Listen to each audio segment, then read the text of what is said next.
To calculate accrued interest in Excel, you need to use syntax as shown in this cell. The first item that you need to use is the issue, which is the issue date. The issue date represents the date on which the security was issued.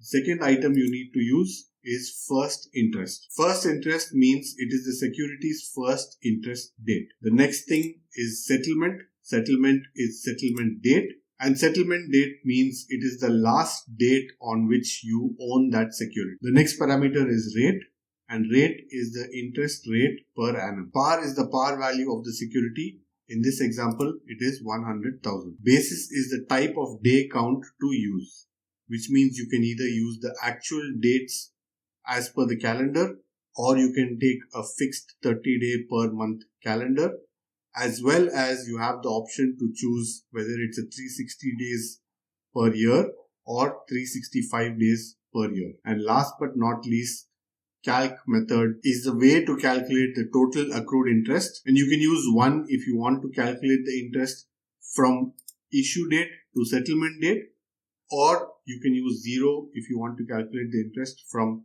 first interest date to settlement date. So now let's create this formula.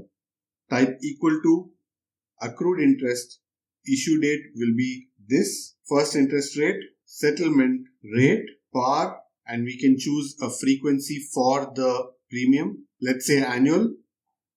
We can now choose the basis on which the calculation should happen.